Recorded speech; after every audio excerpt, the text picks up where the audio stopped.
Live from the sun-drenched cobblestones of the Eternal City. Conversation crossing faith, culture, and current events. Civil discourse, civil debate, and the free exchange of ideas. This is Intersections with Bree Dail and Matt Dooley. Now your hosts, Bree and Matt.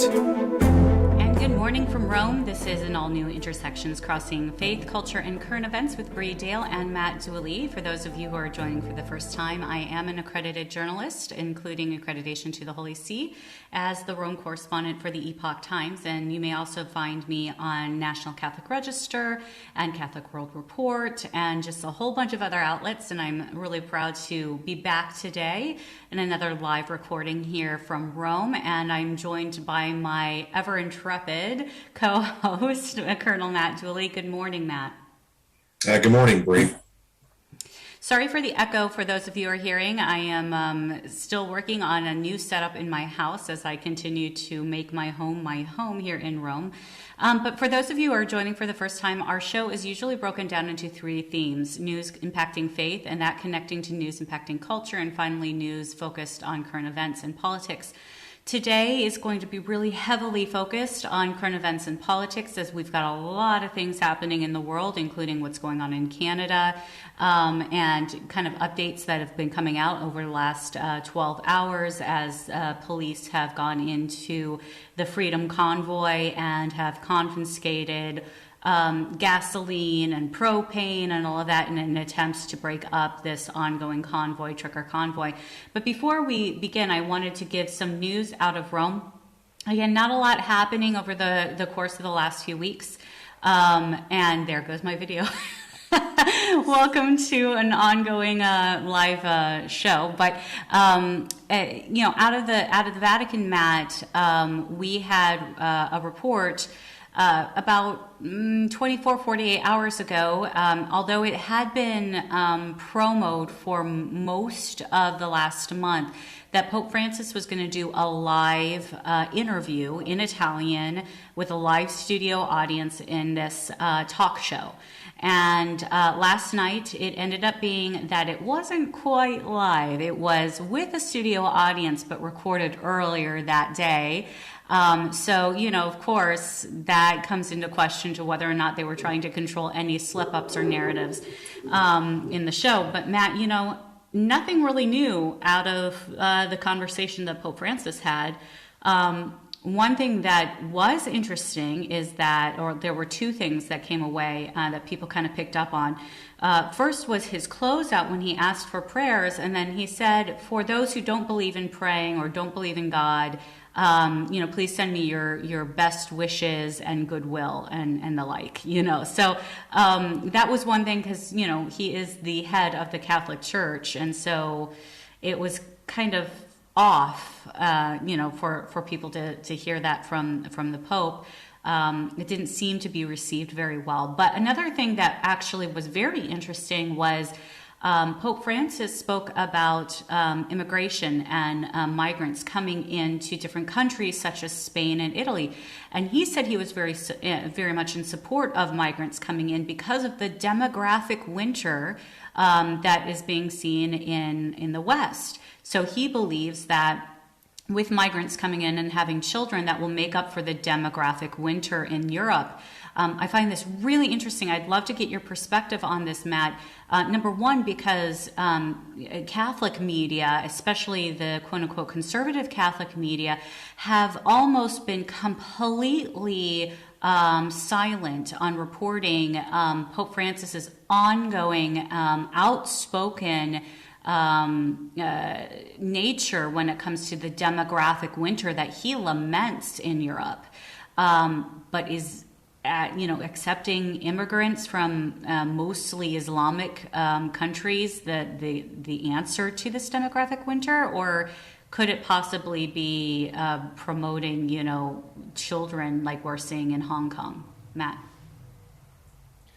Yeah, I think what you're seeing is the tension between the church needing to fill the pews because empty churches don't do two things that are essential to their existence. One is that with no one there, there's no one to hear the message of God. Number two, there's no one there for tithing to keep the doors open. And so there's a real world consequence of a demographic winter. And the West and Russia, modern countries have for years shown a reduced emphasis on growth, and as a result, their populations are shrinking. So there is a real push to welcome immigrants in. Given that said, there's an issue with assimilation rate. If you're going to welcome in immigrants, it has to be ordered. Every society has to have respect for its language, culture, and borders. I don't care who you are. And so when you have a flood of immigrants through an ordered system or through a disordered system, you may have issues. And that's what a lot of these other countries are concerned about, particularly when you bring in immigrants from other countries that have religions that are completely anathema to Christianity, or come from a system of values that do not respect representative democracy. So that's the real issue. How do you give this sort of ecumenical outreach and bring in the poor, the downtrodden, the desperate, without creating conditions that lead to chaos that's neither good for those who are folks who've lived there for decades, nor the immigrant? That's the concern. Right. And it's interesting because Pope Francis didn't ever really speak about the demographic winter and the results of countries like Hungary, who have had such pro-family policies, pro-women policies in the last decade or so, that have really stopped and actually begun to reverse what the USSR had done, which was to really try to limit birth rates in Eastern Bloc countries. So it is interesting because on the same note, Pope Francis put out a tweet this week as the Olympics in China have started. And for those of you who are listening, I'd love to know whether or not you are watching the Olympics. I am not. I've chosen not to. Good. Yeah. I think that more and more people that I'm talking to are saying, in response to the fact that this was really President Xi's, coronation, if nothing else, in an ongoing humanitarian crisis in China being completely overlooked by the West, and pouring millions of dollars into the Chinese economy.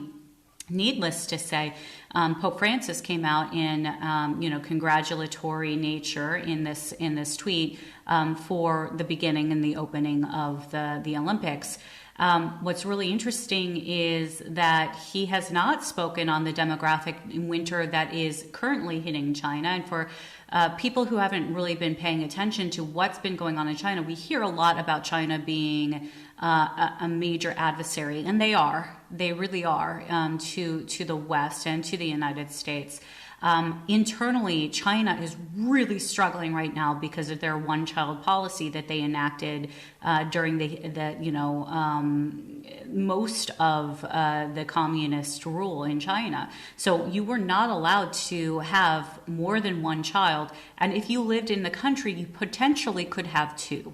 But what this has done within 2 generations has, in China, and in particular because of the culture, to have a child who was a female would mean that you would have to pay a dowry out to the family that would eventually marry the son who would marry the daughter. You would have to pay a dowry. On top of that, it's the responsibility of the son to take care of the elderly parents. So there were 2 points against having a child who was a female versus a child that was a male. And so the female children were aborted. They were left to die outside if they were born.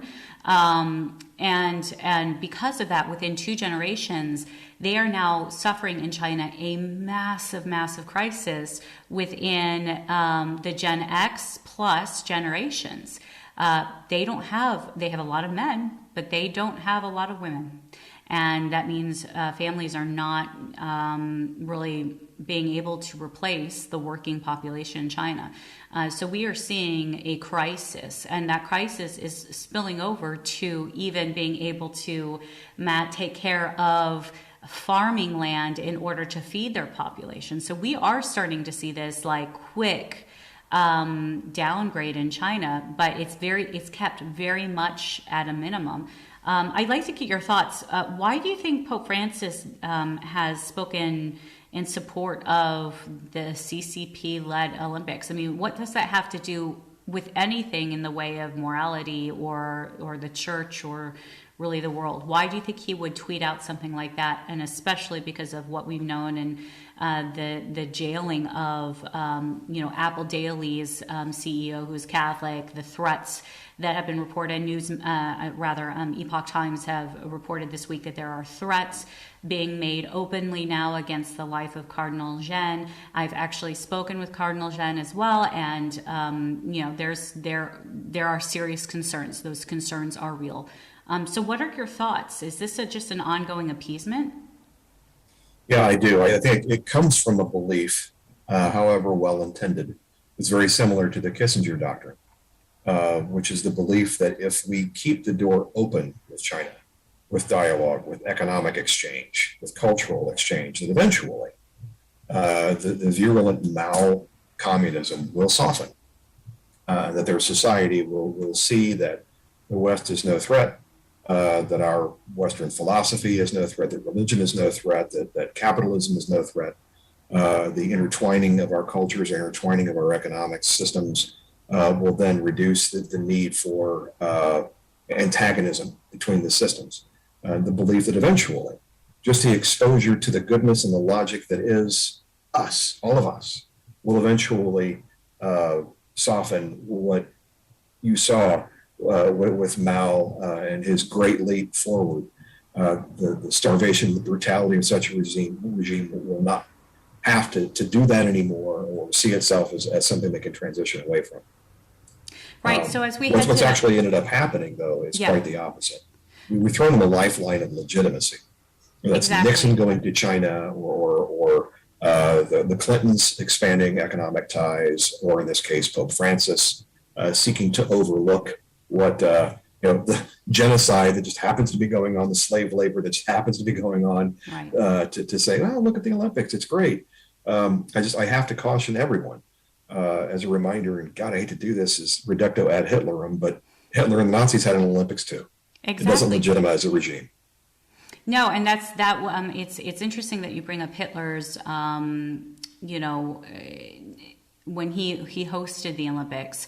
That really started the pathway of the opening ceremonies that we see today. But it's really interesting because throughout the last, I would say, 48 hours, I've been seeing, ever since the opening ceremonies from the Olympics currently happening in Beijing, I have been seeing over and over again on social media comparisons to President Xi's opening ceremony and the opening ceremonies that you can watch from the time Hitler hosted them. That's really concerning. So many levels with regards to the propaganda that China has really tried to push out on this. Matt, as we go to break, we're going to be talking more about this. We're going to be talking about Russia because this is an area of ongoing concern. But I think for our listeners and our viewers, something to kind of think about is, when you give legitimacy for so long within a country like China and you overlook things that are going on in the way of humanitarian crises, and you see the result within the economics of China, and then you turn and you take a look at what we're going on with Russia and what has been going on with Russia, we have to start to question, is the price worth paying? But as we return, we'll be talking more on culture and politics, current events. But this is Intersections, Crossing Faith, Culture, and Current Events with Bree Dail and Colonel Matt Dooley. We'll be back shortly.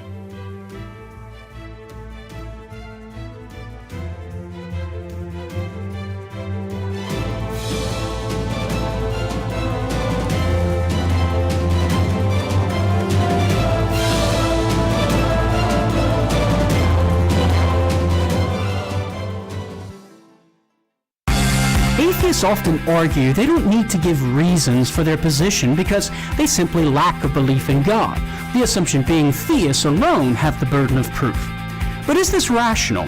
The answer is no, and here's the reason. Atheism can't simply be a lack of belief. Dogs lack belief in God, but that doesn't make dogs atheists. Atheism makes a claim about the world, namely, God doesn't exist. As such, atheists, along with theists, must shoulder the burden of proof. Even if an atheist says he simply hasn't found any good evidence for God, he would still have to prove why the evidence theists give for God is not good evidence. No matter how an atheist looks at it, he can't sit the sidelines when it comes to defending his position on the question of God's existence. I'm Carlo Broussard with a ready reason for Catholic Answers, Catholic.com. We all know children have a natural innocence and a sense of wonder. Yet our world is full of distractions that can pull families in the wrong direction. But with the help of God and a church family, your children can grow in the security of faith, hope, and love. Weekly Mass provides that critical faith foundation needed in life. So if your family hasn't been to Mass in a while, we'd like to invite you home. Discover more at CatholicsComeHome.org.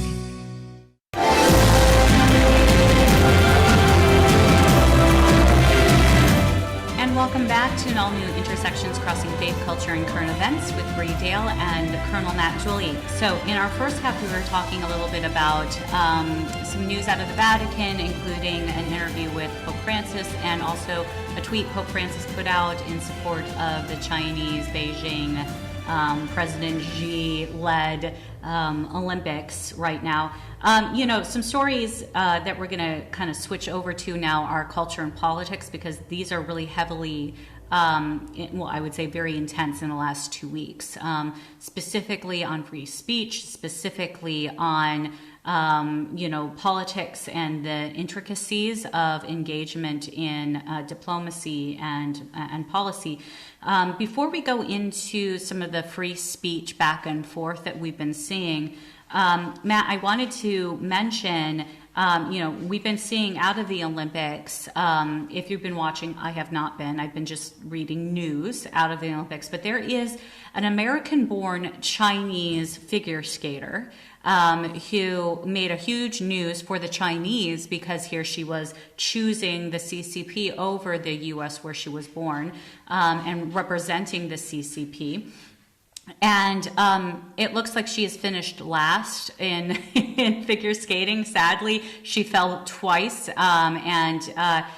What's concerning to me is that on one side she's gotten this figure skater has gotten a lot of press. On the other side, what has not gotten a lot of press is what has happened to some of the Olympiads who've gone over to China and tested quote unquote positive for COVID, and who have been sent to camps that are isolation camps, facilities, instead of going to isolate in the Olympic Village. And one video came out of I believe it was a Danish Olympiad who was in absolute just tears, just completely beside herself because she had been separated from everyone, put into these facilities, told she was going to get out of the facility because she didn't have COVID.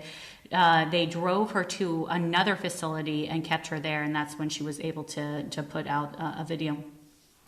So Matt, like this ongoing promotion with, I feel, of the Olympics this year has been really either overshadowed by events that we'll be talking about, or just really has been muted by the mainstream media. Have you seen promotions of the Olympics, outside of what you've heard probably from Nancy Pelosi saying Olympiads are not to speak at all or do any type of, support of the Uyghurs while they're there? Yeah, I think it's amazing that they're the only country you're not allowed to speak poorly of is China. Everyone else has to stand the Klieg light of examination. And you wonder why that is. We've just been entertained, I say that with air quotes around it, entertained for a couple of years worth of self-reflection which I don't have a problem with as a society, and how we treat each other, regardless of our race, creed, color, ethnicity, or religion. We should always be reflective and respectful. And a life unexamined is not worth living. And a free society that proclaims to have free speech, you exchange ideas in the marketplace of ideas. The answer to speech that you don't like is more speech. That's how we work in the rules here. Exactly. But I find it ironic that many key leaders, whether they be political or sports figures or Hollywood personalities, for the last couple of years have beaten us down, whether it's issues over BLM or Donald Trump or whatever. But when you look at a society that so clearly, as the Chinese have done, have practiced genocide, have done things that we looked at centuries ago and got rid of, and are unabashedly promoting that kind of governance, and we don't question them on it. Why? Well, it's about money. It's about access. So if you're a LeBron James, take a shot at him. You'll say horrible things about your own country, but you won't say anything about how China treats the Uyghur Muslims. You'll get the money from the Chinese. Take the money. Yeah. Go play your games in China, even though they do terrible things that you wouldn't tolerate out of your own country. And I find that hypocrisy disgusting. So yeah, I haven't watched a minute of the Olympics because NBC I see is the same way. We'll run news programs that castigate Western nations and the United States in particular. Well, dare not question China because we need the access to their viewership. Right. It's horrible. Matt, I'm going to make our producer really upset about this because I'm going to ask him to play something out of order. But if you can, Adrian, if you can play the George Soros video. George Soros came out about a week ago speaking out against President Xi. And it was funny because Nancy Pelosi almost word for word repeated the verbiage of Soros shortly after as well, and then told the Olympians they weren't allowed to protest. No, they're not synchronizing take a listen to talking this. Xi Jinping has done his best to dismantle Deng Xiaoping's achievements. He brought private companies established under Deng under the control of the CCP and undermined the dynamism that used to characterize them. Rather than letting private enterprise blossom, Xi Jinping introduced his own China dream that can be summed up in 2 words: total control. That has had disastrous consequences. Xi Jinping. And so that's for those of you who have not been able to see this, you can go on my social media, see it as well. He's hard to listen to, period, just because of his accent and also because he's older than dirt. George Soros. But what I find really interesting is that on the eve of the Olympics, he came out like this. So did Nancy Pelosi, and then quickly backtracked in support of the Olympics. It seems like we're seeing the 4D chess that is starting to occur against the elites out of the West versus the elites out of China. Something I think is really interesting, and I have to do a tip of the hat. Thank you, Jack Pozobic and Tim Poole, for citing me for putting this up. But this was not something that I put out. A lot of people thought that, Bree found this somewhere like in the annals of video propaganda from George Soros. No, George Soros himself tweeted this video out. And I think it's really important to realize that there is something going on within the movement, because George Soros has been in support of many a dictator in his life, including Hitler. So what are your responses to George Soros coming out against Xi? And then we're going to talk about freedom of speech, which is also being under attack by the same entities that George Soros is representing. Well, Bree, it's not very often that Star Wars surprises me with a plot twist. So when the Emperor, George Soros, speaks in a direction I wasn't expecting, it does give me a moment of pause. Wow. So we have to look at what are his globalist motivations? And why does he work with dictators? Why does he view the United States as something that he wants to tear apart?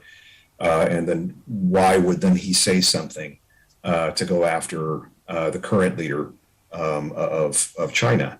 It's because this guy has stepped outside of an alignment of thought and process that Soros needs for his one world vision, whatever that happens to be.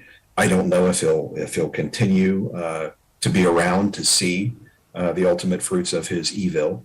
However, it does give you a moment of pause to see that you would think that you'd have a dictator and that he'd be in love with him just because that's the kind of classification of leader he tends to lean towards. Yeah. But if Xi is pulling away and you look at his comments, that Xi is now unraveling things that Deng Xiaoping did, that's where you find the break. China was going in a direction that Soros wanted, and now Xi has taken it a different direction. He does not see China, I believe, as being a part of this world order. I think he sees China as supplanting the United States as the supreme monopower, the sole superpower eventually, that Xi views the United States in decline and that China will replace it. And so Soros, looking at this, sees not one world order, but one leader being replaced by another, and that's why he doesn't like it. Yeah, what I find is really interesting with this is just like as you suggest as well, is they've met a point of divergence, and now it's the snake eating the tail. It's one of the reasons why I also support what you say is more voices, more speech. We want them to speak out, especially people who are bad actors. We want them to tell us what they're going to do, what their intentions are. We don't want to shut them down per se. We want to correct them with debate and with proper debate. And civil discourse, so people can think for themselves. That's something that either Xi or George Soros do not want. A perfect example would be what has been going on with the Joe Rogan cancellation.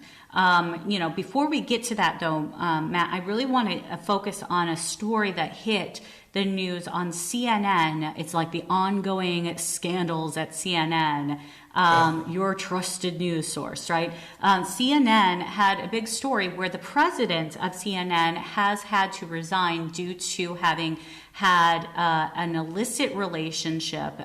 It was a relationship with a woman, adults, consensual, but he did not make it clear that he had this relationship with this woman who has been an underling. Now, what's really interesting is that as he has progressed in his career, he has also promoted her, which speaks to what? A quid pro quo. This is something, sadly, that is a pattern within media. And I would also say to people within Catholic media, unfortunately, we see this type of thing. We have seen it in the left. There is happening on the right. And the question is, why should we care? And I think something that's really important, and I'll ask Adrian to pull this up, is something that was made, a point that was made clear by Ben Shapiro yesterday addressing this. And I think it's really important to listen to what he says. Why is it important? Alison Camerata, for example, she came out yesterday and she defended Jeff Zucker and said, I don't see why he should be fired just because he was stooping one of the top executives at the company. I mean, that's personal business. Yeah, until you guys start actually using that personal business as an excuse to have an incestuous relationship with the people that you cover, which is exactly what was happening here. Here's Alison Camerata. This is an incredible loss. It's an incredible loss. Jeff is a remarkable person and an incredible leader. He has this uncanny ability to make, I think, every one of us feel special and valuable in our own way, even though he is managing an international news organization of thousands of people. I just know that he had this unique ability to make us feel special. And I don't think that comes around all the time. And I think, again, it's an incredible loss. And I just think it's so regrettable how it happened. If what you're reporting is true, these are two consenting adults who are both executives. That they can't have a private relationship. feels wrong. Okay, you know what actually feels wrong? It feels wrong that it seems as though Zucker was basically keeping Gollust along with him throughout his entire career, according to Katie Couric's autobiography, and also according to pretty much everybody else in media. Megyn Kelly, who knows all the players, she said yesterday, Zucker's relationship with Gollust went on for years. What he did to keep her near him as he kept advancing her up the line will be even more stunning to the CNN newsroom. Gollust, of course, is keeping her job. Yeah, and that's the point. That is a point that I think needs to be made. There's a second clip. I will not have that be played, Adrian, but it's Megyn Kelly making the point that, and Megyn Kelly, for people to understand, in the media world, Megyn Kelly was part and parcel of taking down one of the media moguls out at Fox News for similar engagement with women. And I think it's a point that needs to be said.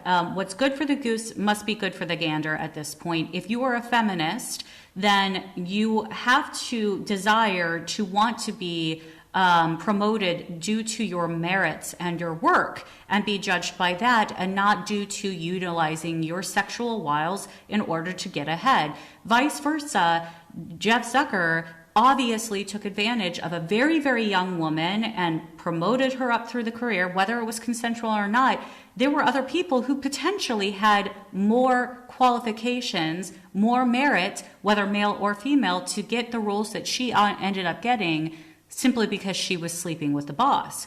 Now, this is not an uncommon thing. This has been going on for years and years and years since women have entered the workforce. The problem is, and something that I would say is really necessary, is CNN has been very much involved in the cancel culture of both leftist and right organizations. They have called for fact checking. They have been reporting on sex harassment, sex abuse scandals, have reported on the church heavily. And yet at the top, they're involved with this type of unethical behavior. Matt, we've worked in a very heavily high intensity career in the military. I personally have experienced seeing women breaking the uniform code of military justice, utilizing their sexual wiles to try to promote themselves within the military. Some of them have been caught and prosecuted. However, when it comes to the male side of that type of behavior, too often the men are held fully responsible, and like this woman who is keeping her job at CNN while her live-in boyfriend of so many years, the president of the company, is losing his. Why the double standard, Matt? What is going on here? Do we believe in merit-based promotion? And really, should we at this time, because of, be concerned about this type of thing, if it actually causes not only within a company, people not being promoted, people being pushed aside for this type of scandal, plus in accordance with what Megyn Kelly and Ben Shapiro are claiming and others, they were also involved with their sources and promoting their sources from within in similar ways. So, Matt? A lot in there. We talk about organizations that rest on objectivity and fair play, organizations whose mission mandate rests on this idea that all else is equal, and that the purpose, the imperative, is what guides everyone in that organization. These kinds of things are corrosive. So you mentioned, our experience in the military, so I'll start there. The kind of things it takes for a military organization to do what it needs to do, particularly in combat, rest on trust. And it also rests on, to a degree, on a version of love. Anytime you're going to count on young men and women to, if necessary, sacrifice themselves for each other, there has to be this sort of brotherly love, this agape type love. Eros, romantic love, can have no place because it creates corrosive competition between human beings and makes what they're doing about something else other than the mission. So that's the military organization, and why you have to focus exclusively on ensuring that everyone is focused on merit and focused on the mission. So to a lesser degree, let's take journalism. Journalism, particularly if you're going to say you're the number one most trusted news organization, why is that? Well, because you are saying, you're marketing this idea that you're going to tell the truth. And there's objectivity in how you assemble that truth in that context and how you present it to the American people. If there's this sense that the people who are involved are there for reasons less than merit, we've got a problem. You mentioned feminism. We have worked so hard for decades to ensure that men and women can succeed in a merit-based society, that we're not excluding people because of their gender, their race, creed, color, or wherever they came from. It's hard for someone who's worked so hard, who happens to be a woman, to say that I am where I am and doing what I'm doing because I deserve to be there, not because my boyfriend got me there. Exactly, and that's a point that I think is really necessary for people to understand. Whether it's in any type of organization, that like there are women, myself included, who've had to deal with inappropriate advances by their superiors. It makes it harder for us to be able to hold people accountable to their actions when the same people, this is why I'm extremely hard on the feminine sex when it comes to this kind of deal, because I can't really have a voice if the woman right next to me is sleeping her way to the top. There is an element of a double standard here. Either we want equality based off of merit, based off of how well you do the job, or this can be bled over into any type of organization or any type of policy that gives preference due to issues in the past, or like biases, or even harassment or discrimination. You can't say you want to be determined by or defined by how well you do a job if on the other side everything is being argued that you deserve something, or you are acting in such a way that brings about discrimination. And it's the human condition, but it's these types of people who are giving you your news. They're the ones who promoted Chris Cuomo, who promoted his own brother, who both were involved with issues with sexual harassment. And when all of that came out, here comes a counter lawsuit against CNN, and all of this is coming out. So the point of the matter is, and I have seen it sadly within the Catholic organizations, where there are people who are doing the same thing, using sources, and their sources are people they are sleeping with, people they are involved with romantically, whether later on they get married to them or they continue to be in a type of an adulterous relationship or whatever. Like, how can you say that you're objective? How can you say that you are ethical if this is the type of quote unquote journalism that you're doing? So yes, I think that those in the public sphere, such as the president of CNN, to whom much was given, being that he was probably considered one of the most powerful individuals in the media, much is going to be expected, i.e. you're going to be held accountable for ethics that you expect involved in your industry. And Matt, that goes to, and we'll be talking about this over break when we come back as well, but that goes into an area on the cancel culture. Because, people have to be held accountable. Whoopi Goldberg is currently on suspension because of things that she said with regards to the Holocaust not being about race, but being about, two groups of white people that were, fighting against one another, and it was the human condition, and it wasn't about, really the Jews. Well, she has now had to backtrack on that because of pressure, and she has been put on suspension. But Whoopi Goldberg has been one of the biggest voices in the cancel culture. So is it right for a company that suspended Roseanne Barr, who leans right, completely, like fired her, suspended her. She was kicked off of Twitter, to just put someone who said something absolutely worse with reference to, and then double down on that before she was forced to apologize.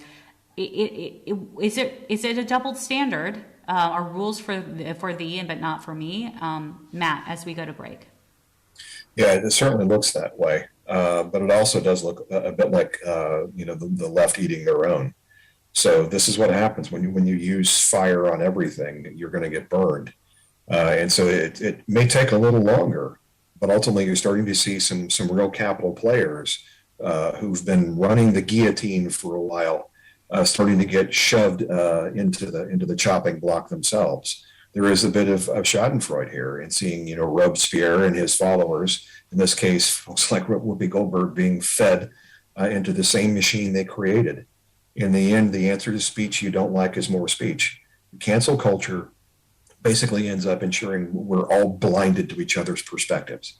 And that leads to something worse. That leads to an abandonment of any dialogue, any compromise, and it leads to violence and war. I know something about it. I've seen it. Yeah. It's better we talk. It's better that we share ideas instead of trying to shut each other down and silence each other. And that's all Joe Rogan is guilty of, is creating an environment where people can share ideas.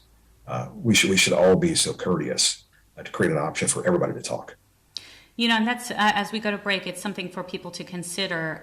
We are seeing government stepping in and trying to shut down free speech. We're seeing this in Canada with the government all this past week, from the Prime Minister to members of his former cabinet to, the police in Ottawa confiscating propane and gasoline. They are trying to shut down free speech, as did Jen Psaki this past week, weighing in on the Joe Rogan cancel culture.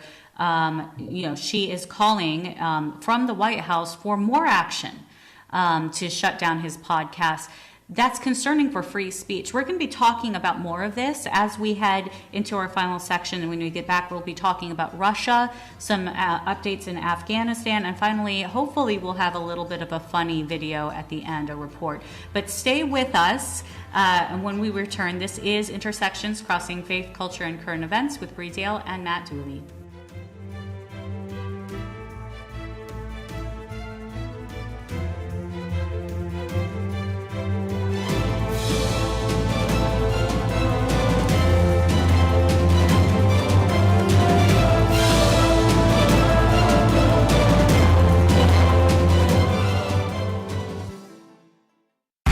Can a moral relativist object to God's goodness based on the problem of evil? The answer is no, at least when it comes to moral evil, and here's the reason. You see, moral relativism states no moral truths exist independently of the individual. That's to say, what is right and wrong is relative to what the individual determines. Now, how can a relativist deviation from his own moral standard be considered morally evil when there's nothing to oblige him to follow his moral standard? The answer is, it can't. But if no moral evil can exist within the mental framework of moral relativism, well then obviously a relativist's complaint about the problem of moral evil is useless. So the relativist either has to give up the complaint about the problem of moral evil to keep relativism, or give up relativism to keep the complaint about the problem of moral evil. The relativist can't have both.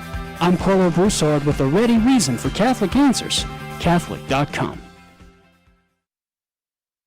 Years ago, when I started acting, modeling, and singing in Mexico, my Catholic faith was not the center of my life. It took me many years to discover that success, fame, money, and all the pleasures of the world were not going to fulfill me.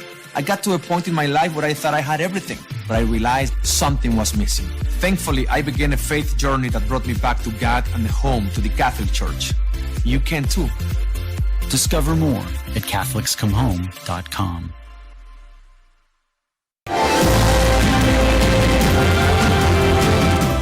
Welcome back to our last segment here at Intersections Crossing Faith, Culture, and Current Events with Bree Dail and Matt Dooley.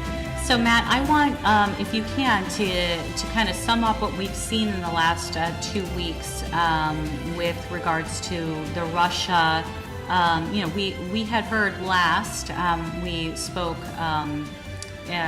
live that Jen Psaki said it was imminent that Russia was going to invade Ukraine.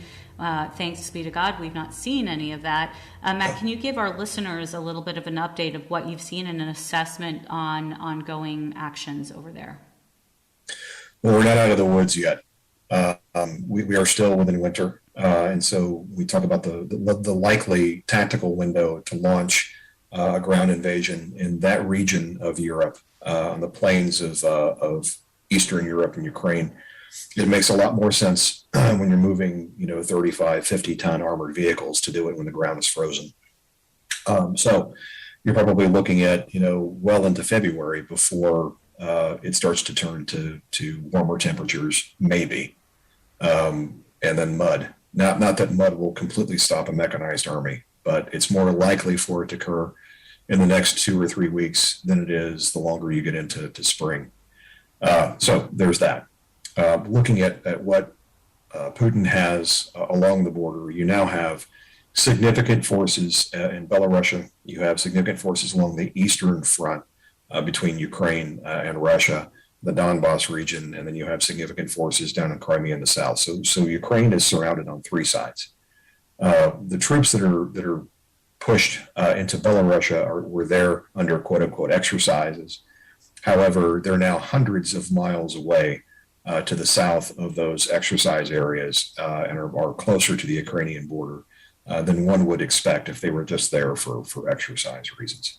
So Putin has shown physically an army of some 130,000. He's also moved the logistics in place to include blood plasma and medical facilities that are necessary to handle the types of casualties you would expect in a major mid-intensity conflict. So there we are. What's happened in the West, we've positioned, the United States has moved thousands of troops into the area. But what I mean by that is, 3,000 here, 1,000 there, 8,500 there. It's not enough in percentage-wise to compare to the size of the Russian army. But NATO, in particular the Eastern NATO countries, have basically called out their armies. And so countries like Poland, the Baltic republics, Latvia, Lithuania, Estonia, are now on alert. You see the Hungarians taking it very seriously.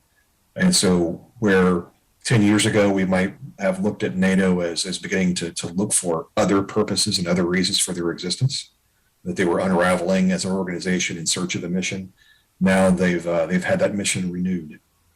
And so Putin, if he had an opportunity for NATO to go away, that's gone now. And his strategic consequence, if he does invade Ukraine, is he proves why NATO needs to exist rather than the other way, which is trying to tear NATO apart. So that's where we are, hoping that diplomacy still creates options. There seems to be some hope with the French effort. There seems to be some hope with our ongoing negotiations.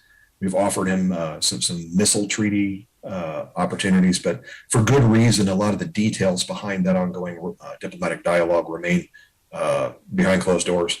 Hopefully, we've offered him a golden bridge, and he can back off and declare victory, and we can avoid a major war that would be on a scale likes of which we haven't seen since probably May of 1945. So, Matt, some of the reports that I've been getting, and it kind of bleeds over to a report that took place over the weekend on what some are saying could have been a failed snatch and grab of an ISIS leader, with the suicide of this ISIS leader and of himself and his family. But it really goes back to, from what I've heard in recent reports, Poland, Hungary have led the way with the Ukrainians and the Russians in engaging in policy, which actually is extremely good, considering that, the Russians really, including Putin, put their back up when it comes to American leadership of NATO going into and infringing upon their sovereign territory. So to see that Poland and Hungary kind of has stepped up and engaged with Russia and engaged with Ukraine, and there seems to be some headway. Do you think, considering that and what we've seen in Afghanistan, the leadership, the failure of leadership, the withdrawal from Afghanistan, and now the reports coming out that our special forces were sent in potentially to snatch and grab an ISIS leader, and that went bad as well. Are you concerned at all with the leadership from not just the Pentagon but DC in general, whether it's political or military, to be able to handle such a crisis that could take place between Russia, Ukraine, and our eastern NATO allies? Yeah, I am concerned. And I'm concerned because of the appearance of how we've handled ourselves for the last year or so in our foreign policy. There's an old saying that weakness is its own provocation. And whether you look to our administration or whether you look to certain Pentagon leadership, we really haven't had a very good last inning in this baseball game. And rather than stand around and point fingers, we do need to get our feet set for the next inning. From a football analogy, we needed to focus on the next play, because the next play is going to be very rough if we look like an easy take. Everything I learned about foreign policy and how one should posture oneself, I learned as a second grader on a playground. If you look like an easy take, someone's going to test you. But unfortunately, that's just the nature of the law of the jungle here. Right. In this particular case, Putin is bearing some fangs. And so he has to understand where the boundary is. If there's any hesitation, if there's any sense of lack of clarity, he's going to continue to push. And our allies need to understand exactly where we're going to come down on this side or that in order to formulate their own policies. Now is not the time to go wobbly. And I'm hoping that behind closed doors and the E-ring of the Pentagon, we're having those kinds of conversations, so that military leadership can give this administration the advice it needs to make good decisions. I don't want anyone in Washington, D.C. right now who's making a decision about whether or not we go to war, whether they're Democrat or Republican, to screw this up. We're all in the same boat now, and I don't want it to sink. So my concern is right now is you screwed up Afghanistan, got it. We better figure out how not to screw up this next fight. And the best thing is to ensure it doesn't happen. And in my opinion, from my own experience, is the best way to show that should not happen, make sure that doesn't happen, is to convince Vladimir Putin what the consequences are if it does happen. Get inside his calculus and give us an option, some breathing space to create a more peaceful solution. And understand his drivers and what really kind of is his weak spot, which I would posit is economic in nature. On that, as we wind up today, we get a lot of bad news. A lot of bad news. Oftentimes, we're hearing it in whether it's in Catholic media or whether it's in secular media, whether it's on social media. There's a lot of bad news, and February's rough. Yeah, February is really rough, and I got wind of this amazing reporter out of the Twin Cities, I believe, and here he is. I'm going to ask Adrian to close our show today, giving an intrepid report from the ground in the United States on February. So take it away, Adrian. Hello. February is the worst month of the year, but it's an honest month. It's a month that doesn't hold up life any better than it really is. I mean, look around here. These buildings, they look like they don't even have any lights in them during a work day, and something great happened here, but it's over with. And that's the way February is. You can see it in the way people walk and how they look. Let's go just check out February. This says it all. This has a spring-like or floral pattern on it, but somebody on this February day has abandoned it with its broken shaft, like a desperate flinging off of something that's not true anymore. The expedition is getting desperate. People are throwing things aside.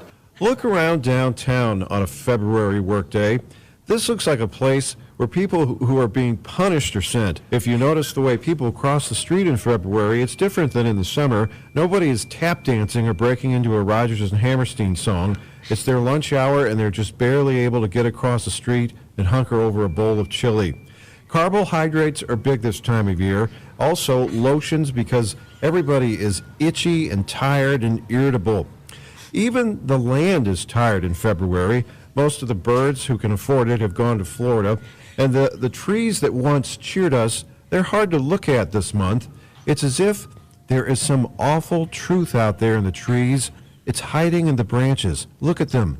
Something that's been bothering you for a long time is out there. What is it? You can almost see the shape of it when all the color is gone, when life is stripped down to the starkness of February.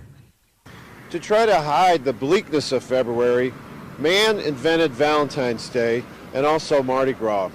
But then February answered back with another holiday, Ash Wednesday. What other month could host a holiday that's designed to remind us that we're all going to die?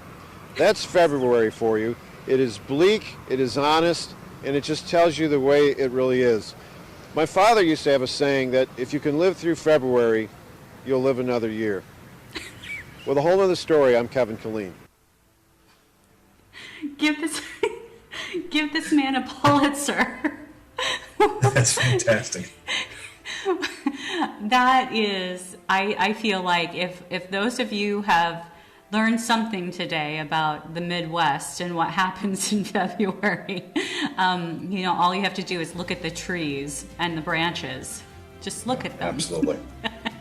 Well, thank you for joining us. I hope you got a laugh out of that last few minutes as we end this show today. But please retweet, contact us, communicate what you'd like to hear more of, what you'd like to hear less of. But today, we wish you all Godspeed for another week. This is Bree Dail and Colonel Matt Dooley signing off with Intersections. Good week.